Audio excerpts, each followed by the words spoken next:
Sebelum rongsen sebenarnya aku juga ada info waktu ini ada benjolannya bahwa aku tuh pernah kontak sama pasien orang dengan TBC yang lagi minum obat. Jadi yang di memoriku tuh aku inget aku kontak sama salah satu saudaraku. Dulu kita cukup sering ketemu, saudara sepupu sebetulnya.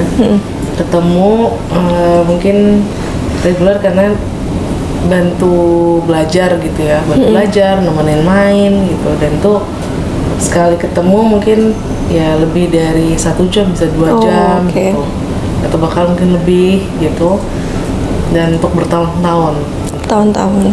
Nah, tapi ternyata aku juga baru terinfo ada di kelasku yang dulu satu paduan suara.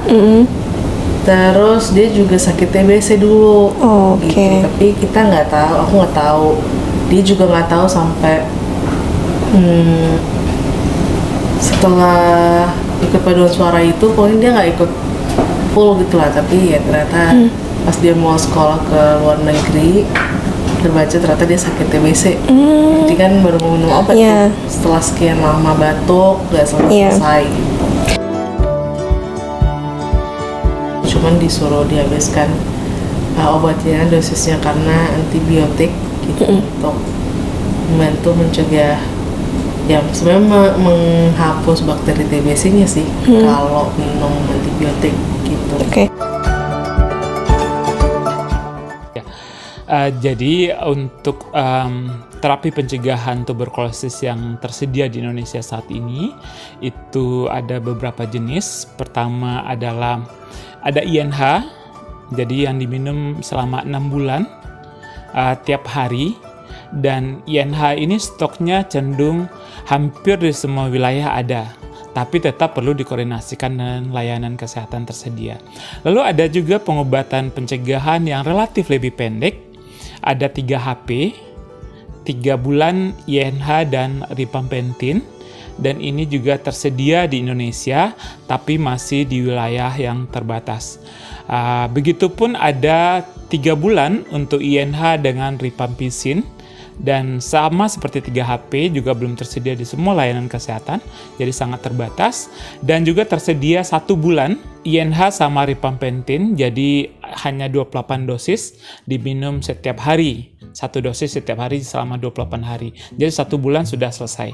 Hanya kembali lagi obat-obatan selain INH itu tuh stoknya sangat terbatas dan hanya tersedia di beberapa wilayah. Jadi teman-teman sekalian bisa berkoordinasi begitu terima hasilnya. Jika memang eligible bisa mendapatkan TPT, tanyakan kesediaannya kepada layanan terdekat, kepada petugas kesehatan kita. Apakah tersedia tidak di layanan tersebut? Ataupun jika belum tersedia saat itu, tanyakan kapan itu bisa tersedia. Dan mana yang lebih mungkin stoknya bisa diakses segera. Jadi Bapak Ibu, teman-teman sekalian bisa mengakses layanan sesuai dengan kebutuhan dan juga sesuai dengan keinginan daripada Bapak Ibu.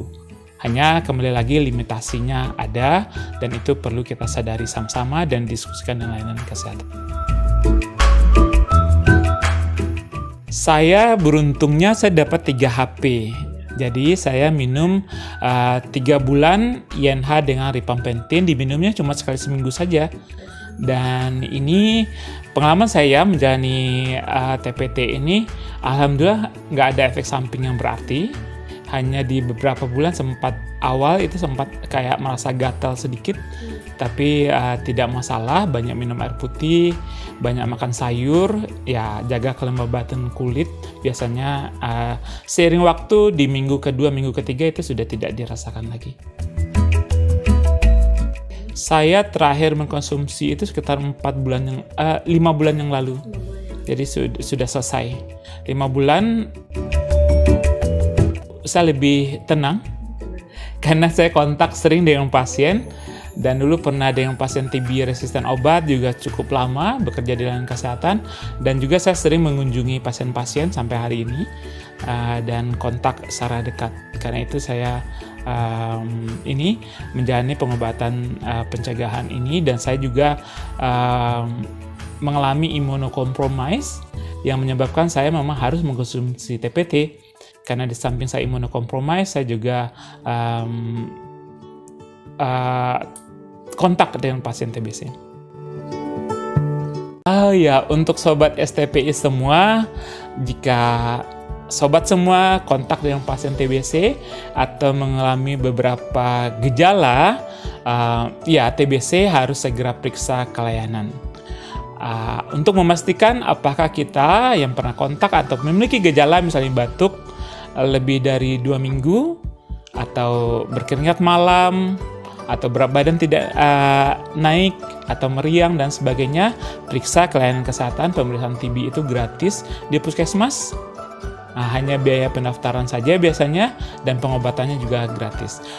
Dan jika pun sobat TB semua tidak setelah didiagnosis, menjalani proses diagnosis tidak dinyatakan TB, jangan lupa ada obat pencegahan.